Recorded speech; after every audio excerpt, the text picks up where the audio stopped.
Okay, this is a quick video to go through some tips and tricks for prompting effectively inside of Riverflow. There is a longer prompting guide that you can find by typing in prompting guide in the live chat area. It's probably the right place to start, and we're going to refer to that during this video. But yeah, this is a kind of worked example of some of the different techniques for prompting depending on where you are inside of the app. So we're going to focus today on prompting for the Photoshoots section, which involves picking a scene, your product, and a style, and then helping those three things to mix together. But we're also going to look at the images section, which is much more like a kind of traditional image prompting system where you write your prompt, you add visual references, and in our case, you can also add a style. So for today's example, we're working inside of the Eden product area. So this is a test perfume brand that we've been working on for our own marketing purposes. I'm going to show you how I would go about trying to create a 4-shot sequence. So today I'm going to try and make a kind of high-end ocean themed set of images. So we're going to go for one image of a woman inside of the ocean holding the perfume. We're then going to go for another one of the perfume kind of sinking underneath the ocean, and then we'll go for one of her kind of swimming after it, and then finally one of the perfume on some rocks. So I'm actually going to start probably in the photo shoots area, and I'm going to start with the two that don't include the person, because I've got scenes in mind that I want to use for these, and then we can go through how I would prompt for them. So firstly, let's do the one of the product sinking. So let's type in product in water. Yeah, great. This is the one that I wanted. I'm going to select that scene. And in this case, I've got a style that I'm going to apply to all of the images, which is the cinematic blue reflection style. And I'm doing that so that the images stay consistent. There's a different video on styles and the importance of those. But yeah, for this process, I'm going to always use a style for all the images we're going to create here. So the first tip, and again, you'll see this in the prompting guide, is when you're creating images using the photo shoot section, it's quite important to instruct the model on what you want to take from the different elements that you're mixing together. So in this case, I'm mixing this scene, but I want it to feel slightly more like it's ocean water. And then I'm taking this style, but of course I don't want the exact background color necessarily of this style, because I want the water to look like ocean water, and I also don't need this surface that the bottle is sitting on. So I need to prompt, so it's good advice to prompt the model in a way that gives it clarity around what it should take. So in this case, I'm going to write show the perfume bottle sinking in ocean water.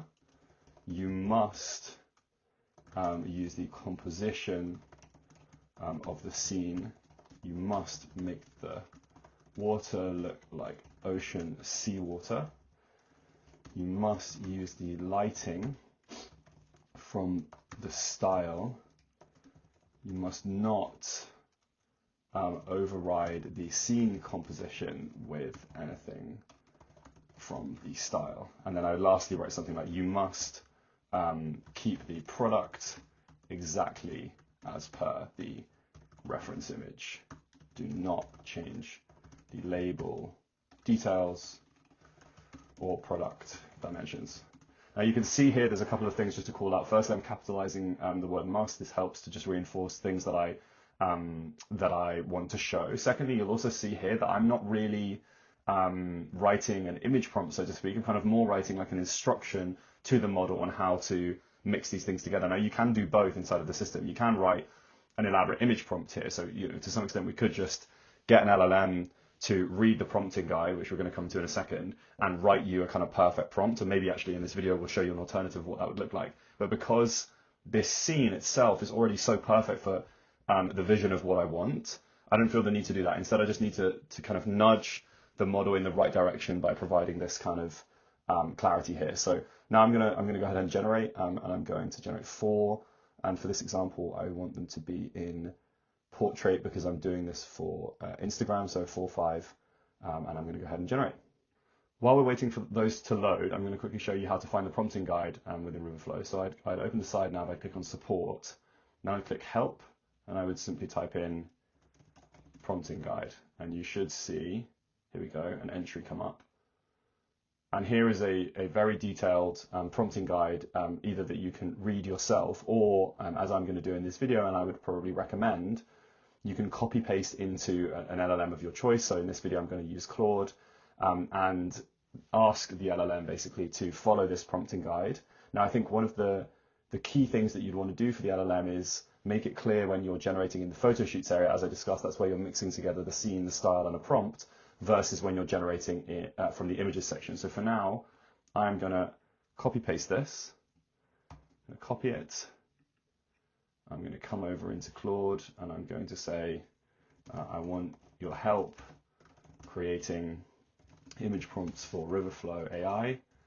Please follow the prompting guide pasted below. You can either do this, in a single chat, or you can create a project, whatever way you like to work.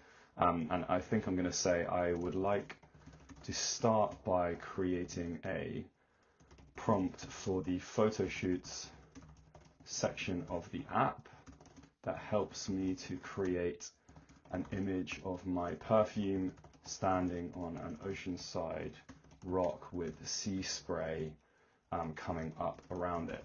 Now, before I hit generate there, I'm actually going to go and find the right scene for that. So I'm come back into Riverflow now, and because I'm using the Photoshoots area, I'm going to say something like ocean rock, and I'm pretty sure we should have scenes that work for this. No, you know what? I think I'm going to go with this one. So I'm going to take this scene, and now essentially what I want to do is I want to take a quick screenshot of the fact that I've got this scene, the product, and that style. And I'm going to come back over into Claude, and I'm actually going to drop that screenshot in so that Claude now knows, okay, you're working with a scene that looks like that. I know what I should be prompting to add into the scene. So I'm going to say, as you can see from the screenshot, I've chosen a scene that has the perfume, that has the product standing in the sand. I want to alter this so that it's on a oceanside rock. And that's it. And I'm going to then hit go, and we will get a prompt back. Great. Okay, so here we go. We've now got a prompt back. So I'm going to copy this back in here. You can see that it's done a really good job. It's kind of like picked up, okay, that's the product. It's talked about what it needs to preserve. It's talked about what it needs to change. So it's now got the syntax of how it should be speaking, considering that this is a prompt that involves using a scene. And again, here I'm going to generate 4 images in 4x5. So let's see the results. Okay, now while we wait for those, I am going to now ask it to produce a prompt for my other 2 shots that I want of a lady inside of the ocean holding the perfume towards the camera, and then one of her kind of from the ocean bed up, like swimming down. And so I will ask for that first one first, and then we're going to actually use that first one as a reference so that we keep the woman looking consistent in the images. So I'm going to say, firstly, image of a realistic looking 30-year-old woman in the style of a high fashion editorial perfume shoot. The woman should be shoulder deep inside of the ocean, holding the perfume bottle towards the camera.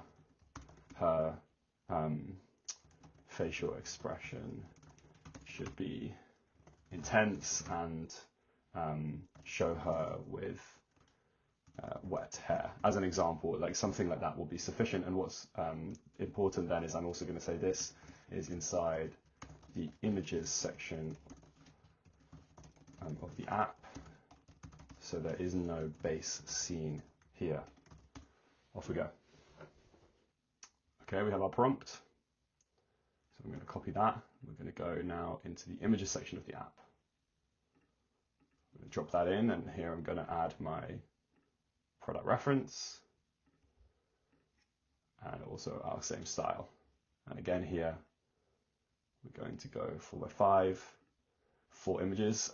One thing here is that we can select the model that we're going to use. So we have the option between our Riverflow 2 Auto, Riverflow 2 Pro, which is the most powerful editing model, Nano Banana 2, and GPT-2 Image High. I think in this case, actually, I'm going to do a couple from Riverflow 2, and we'll do a couple from GPT Image, and we'll see what we think is the best. So let me generate 2 there, and let me go again here. Okay, so here are 4 candidates. I think this one I don't like as much because it's used the style a little bit too literally. So we're gonna just thumbs down that one. And then I think between, these are all good,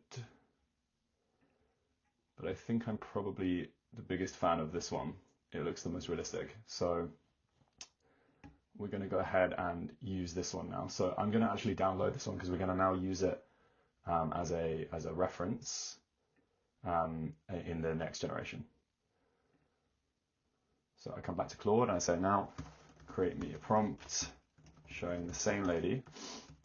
We will attach the output image from the previous generation as a reference, diving down towards the bottom of the ocean.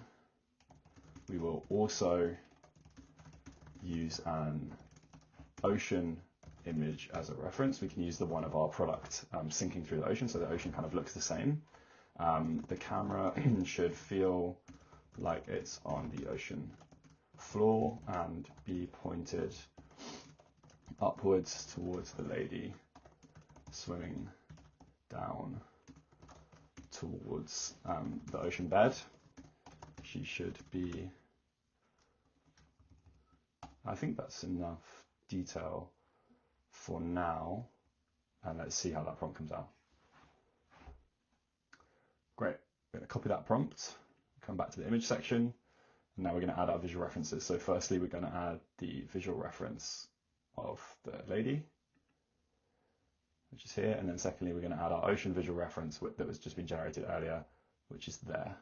So we'll click those two, use references. We'll just double check now. Reference image 1, the woman, yeah, perfect, the ocean. Great, and I think we will generate again in 4.5, definitely generate a number of candidates, so this is going to be quite an interesting, quite challenging image for the AI to get right. While we're waiting for our final images to load, I thought I'd quickly show you how you then go about kind of refining the prompt if you wanted to make some changes. So here's our image of the product on the rocks. If we remember, we use this scene, we use the product, we then use the prompting guide in Claude to create a specific prompt here. If I wanted to change this, I'd click on the remix button. That's going to pull it back into the side panel, and I can then start making some changes. So you can see that the way in which this is constructed is, because it's a photo shoot prompt, it's all focused on what must be preserved and what must change, what must have. And so I think looking at this image, one of the things I might want to change, I think I want to slightly change the time of day to make it look like it's a little bit more kind of dusk, or like the sun is setting. So in the must change area, I'm going to write something at the end here, which is like, you must make the time of day look closer to early evening or dusk, and apply the style rule to help you create the right lighting environment. And I might kind of remove this, actually, the soft golden tonal natural daylight, because I want it to feel, it must feel like the sun is almost fully set. And now let's see whether that drives some improvements in the results. This is what I've been looking for. Again, here I'll generate a few candidates. Okay, and then here's the result of that tweaked and refined prompt. So yeah, really happy with how that's come out. That now feels like it fits the style a lot better. Okay, and here we have it. Here we have my final 4 images that I'm happy with after not spending ages prompting here. So I've got my starting image that we generated in the images section. So using a really detailed Claude prompt, I'm really happy with this image. We got the lighting style that we applied and everything that I wanted inside of it. Then we've got our image of the perfume kind of sinking below the ocean. And here again, we were using a much simpler prompting technique. So focused on the fact that the scene looked great and really just giving the model some instruction around what to do, make it clear it's the ocean. So it's kind of added in this coral, apply the styling. So you can see there is this kind of a cross section of light being applied, but we haven't done anything else to this one. Then our the one without the product, and here again kind of getting the same face as the lady in our first image. So here again, this is a freestyle prompt using Claude and the prompting guide, the Riverflow prompting guide, and we apply the style. So again, you can just about see that kind of cross sectional. And then we provided our reference image of the lady and the reference image of the sea. So we've got a really similar blue color which I'm happy with, to the other image under the sea. So we can see those are similar. You could obviously spend longer kind of perfecting those, but for a first shot, it's not bad. And then lastly, and again, I'm happy with this because it feels like it's kind of roughly the same time of day as my first image. We then have our more detailed photo shoots prompt here, where we've given, again, Claude the prompting guide, and we've asked it to write us a bit more of a detailed prompt. And this was using this scene, so that's why we've got some of this kind of similar ocean spray that you see in this original scene, plus the style, plus the product. And so here I've been able to get to a really nice, reasonably consistent feeling 4-shot campaign using some different prompting techniques. There's much more to see inside of the prompting guide, so do spend some time looking at that. And as I said, the best way to then harness that is to bring that into an LLM of your choice and ask it to refer to that. And it's really important then that you make it clear which section of the product you're in.